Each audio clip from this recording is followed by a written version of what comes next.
Empieza Citas, una nueva conversación para desafiarnos. Quédate. Muy bien, estamos en línea con Gustavo Bolgeri. Él es terapeuta en adicciones y es diplomado en consumos problemáticos del CEDRONAR. Tiene experiencia en farmacología y es creador de la fotobioactivación, un método científico que ahora vamos a preguntar qué es. Hace tratamientos con punto láser para las adicciones. Bienvenido, Gustavo, a Citas. Mi nombre es Elisa Peirano. ¿Cómo le va? Hola Elisa, ¿todo bien? Gracias por comunicarse. Bueno, nos llegó este dato, este nombre y esta descripción a través de un amigo que estaba tratando de dejar de fumar y nos surgió la curiosidad que siempre nos surge en el programa de radio sobre cómo funciona esto del tema del láser. Gustavo, ¿nos quiere contar cómo es esto que a través del láser se pueden tratar las adicciones? Sí, yo trato de resumirlo y después, en base a las preguntas, seguro se van a ir haciendo las aclaraciones, para no hacerlo muy técnico, ¿no? Bien. Pero digamos que lo que hace el láser es por vía refleja, parecido a lo que sería la acupuntura. Uno hace estímulos en ciertos puntos del organismo, el organismo al recibir ese estímulo genera una respuesta, y esa respuesta, para resumirlo, en el caso de nuestro tratamiento, hace que el cuerpo empiece a funcionar como antes de que haya ingresado la sustancia que generó la adicción. Sería, para pasarlo en palabras de una computadora, como reiniciar el sistema.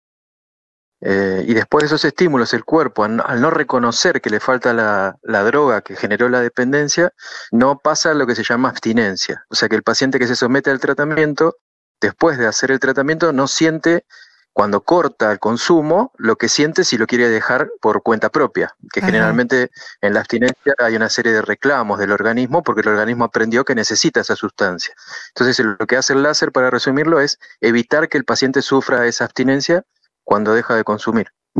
Ok, y o sea que cuando hizo la metáfora con la acupuntura, está buena la idea de que es algo que, digamos, se trabaja sobre un nervio, ¿sobre qué parte física del cuerpo? Lo que hace en los puntos se llaman puntos estereoreceptores o punto gatillo, y tiene en común con la acupuntura que uno sabe dónde aplica la energía, en qué puntos hacer ese estímulo para que el cuerpo genere la respuesta. Son todos puntos externos, en el caso del tabaquismo son 24 puntos, en el rostro, en el cuello, en la cabeza, en las orejas. El paciente no siente nada, son estímulo externo y se le dice láser frío, porque no tiene sensación física, pero la energía que estamos aplicando en esos puntos genera la respuesta por vía refleja, y la escala de los puntos, o sea, hay un orden para estimular esos puntos, provoca que el cuerpo, esto es un poco técnico, haga una sinapsis eléctrica de los mismos neurotransmisores que afectó la sustancia. O sea, por ejemplo, ¿escuchaste hablar de la endorfina? Sí.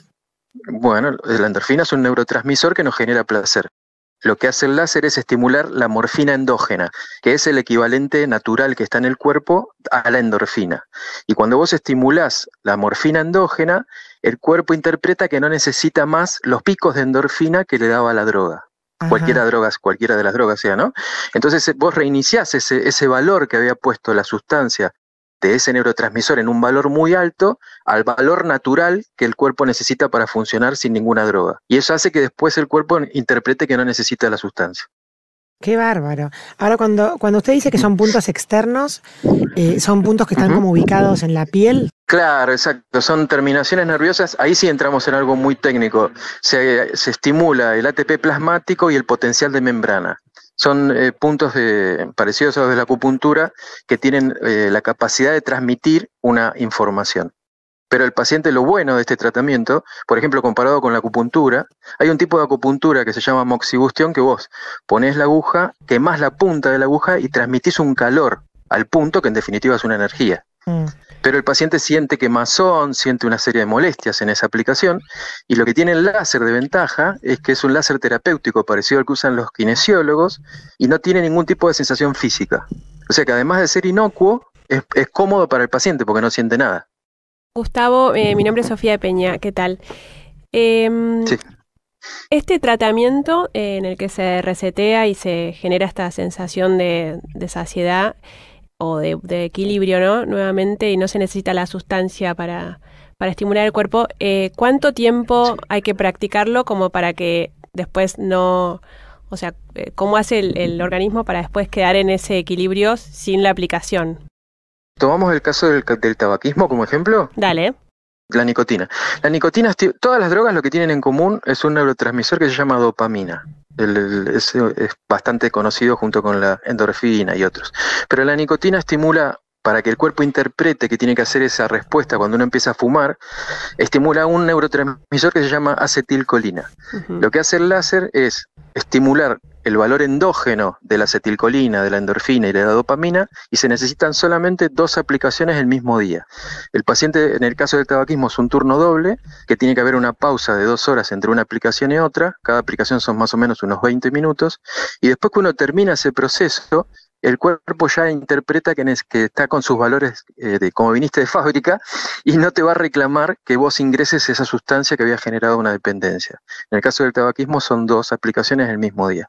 Y después depende qué sustancia sea, el alcohol, la cocaína y otras drogas, hay unas variables técnicas sobre esto mismo que yo te expliqué, que se basan en la cantidad de energía que uno pone en cada punto, en la secuencia de los puntos y en la cantidad de aplicaciones.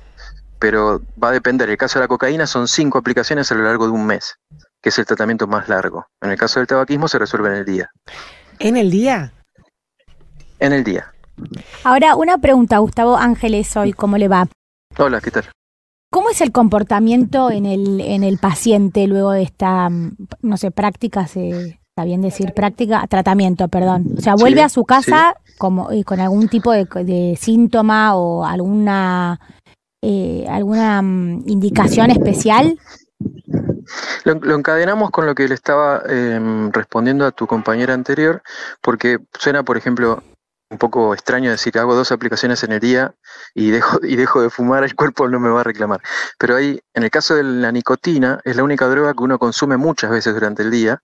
A veces el promedio de los pacientes es de 20 cigarrillos, el promedio del adicto. Entonces hace que esté un componente que se llama hábito, que esté muy relacionado al consumo. Pero el problema del tabaquismo no es el hábito, sino yo le daría a los pacientes una virome pintada de blanco para que aspiren aire cada vez que tienen que repetir la conducta de llevarse algo a la boca y aspirar, y se les iría el hábito. Sin embargo, después de varias veces que repitan eso, el cuerpo les va a empezar a pasar abstinencia, porque lo que les está faltando es la nicotina.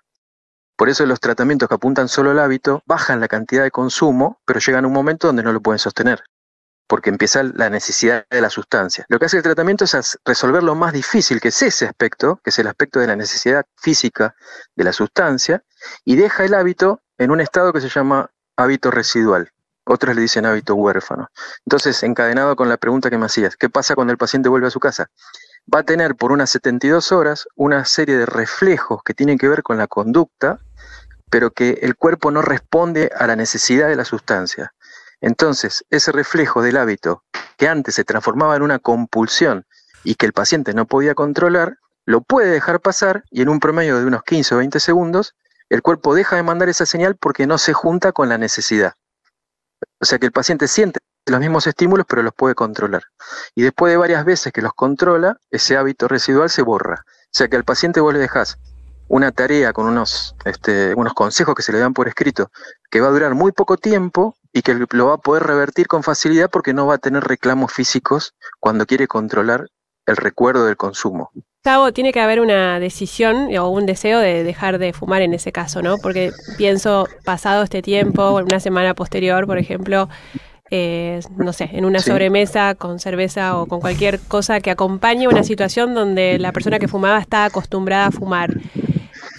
Por más que se haya reseteado lo biológico, por ahí queda asociado en la psiquis todo eso que traía el tabaco, ¿no? Eso es una pregunta maravillosa y difícil de responder, pero trato de responderla de la siguiente manera. La conducta es un aprendizaje, y cuando el paciente grabó esa conducta, la grabó con una recompensa, porque el cerebro recibía placer. Cuando fumaba, por la endorfina, por lo que hablábamos al principio, el cerebro recibía una recompensa. Toda conducta que se guarda con una recompensa cuesta borrarla. Pero el primer paso para borrar esa conducta es que el cuerpo no reclame la sustancia, o sea, que no haya abstinencia. El paciente está en una sobremesa y hace 4 o 5 días que dejó de fumar y ve que alguien consume, va a tener el disparo del recuerdo, se llama recuerdo emocional, pero el cuerpo no le va a reclamar la sustancia. Entonces va a poder desaprender esa conducta. Lo que no quiere decir que no tenga ganas. De ahí viene la diferencia entre las ganas y la necesidad. Si vos tenés ganas de algo, no está mal tener ganas de algo. Lo que está mal es no poder controlarlo. Y el paciente en muy poco tiempo desaprende esa conducta y el cuerpo no le reclama. Entonces, la posibilidad de éxito sube a más del 80% en los casos que hacen el tratamiento. A pesar de que tengan los mismos estímulos, a pesar que repitan las mismas conductas. Porque hay una parte de que lo que yo te contaba, que era un poco difícil de explicar, que se llama racionalización de la conducta. El área del cerebro que se llama amígdala, que maneja lo emocional, pero no queda atrapada ahí, y ese mismo estímulo va hacia el neocórtex. El estímulo que está sintiendo el paciente cuando ve que alguien repite esa conducta, ¿no? Entonces lo racionaliza, y al racionalizarlo y no tener abstinencia, lo puede controlar. Y ese recuerdo no va a permanecer, no le va a molestar. Y se dan casos donde, digamos, de cualquier manera los pacientes reinciden y se vuelven a aplicar el láser. ¿Has tenido esos casos? Sí, y aprovecho para juntar algo que decías en lo anterior. El paciente tiene que estar decidido, porque la decisión es la que le permite aprovechar el efecto, pero hay una palabra tramposa que se llama voluntad, que la voluntad, pero hay pacientes que pueden dejar solos, pues se asustan por algo, hacen una promesa, se bancan la abstinencia, se pelean con todo el mundo, engordan 20 kilos, pero dejan de fumar. Y piensan que esa característica que tuvieron la pueden trasladar a otro, y que otro también lo va a poder hacer. Pero los que pueden dejar por sí solo y soportando la abstinencia son solamente el 10% de los adictos. Entonces, a la mayoría les sucede lo contrario. Quieren dejar y tienen 3 o 4 recaídas, y siempre terminan volviendo a consumir porque no lo pueden mantener en el tiempo. ¿Por qué el adicto no tiene voluntad? Porque no puede racionalizar la conducta y porque el cuerpo le pasa una serie de problemas. Aumenta la ansiedad, se sienten que necesitan comer más, son irritables.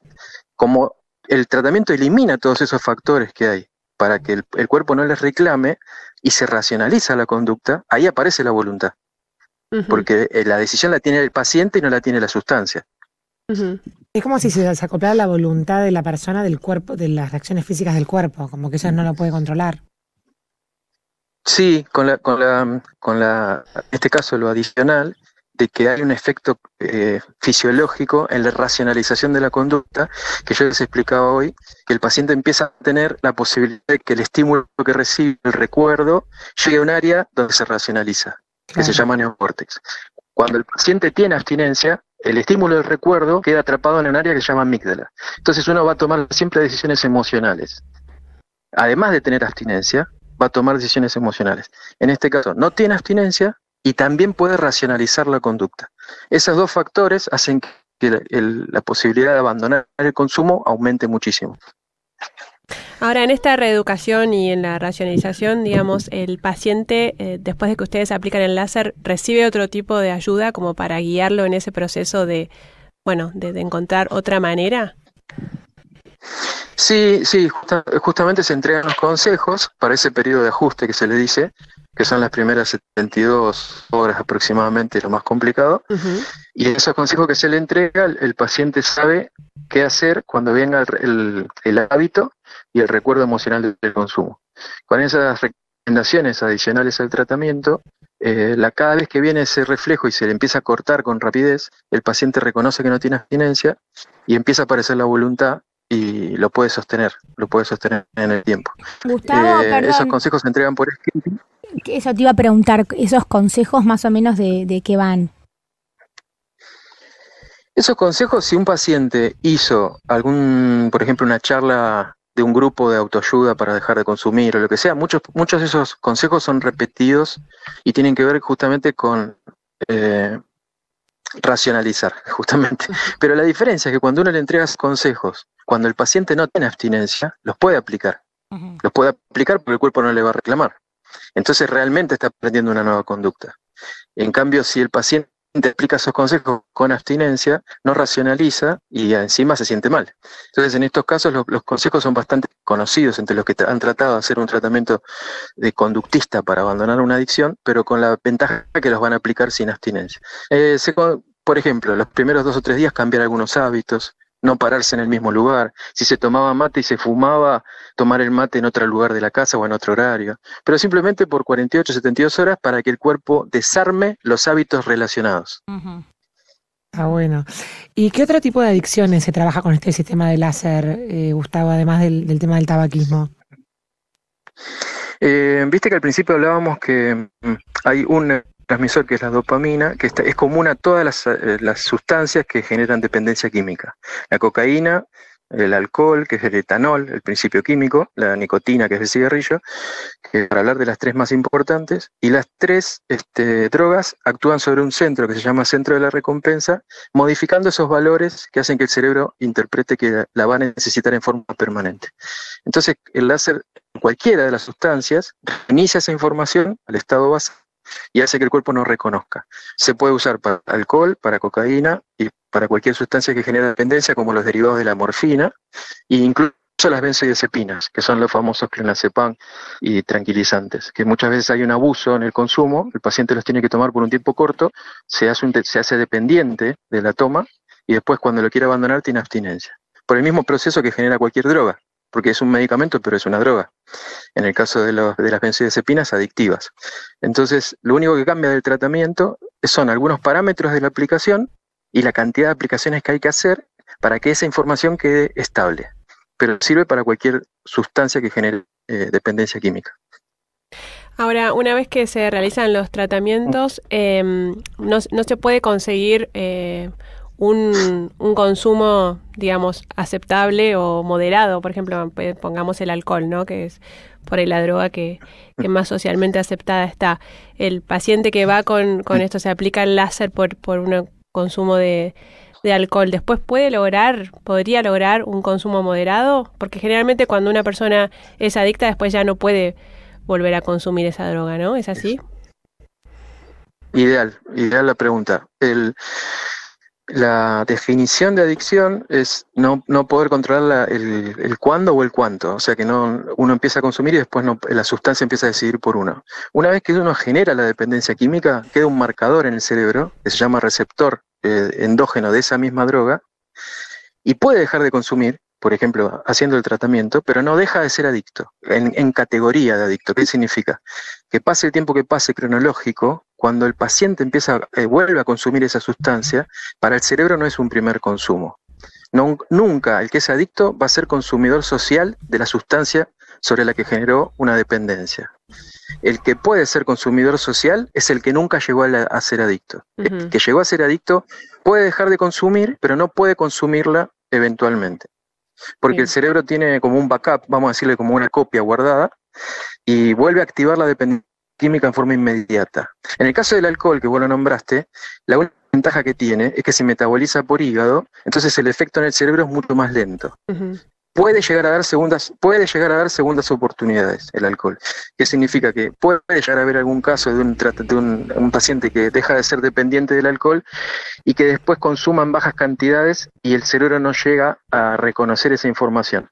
Pero digamos que en el 90% de las sustancias no se pueden volver a consumir en forma social. Así que si querés te cuento un ejemplo sobre la marihuana.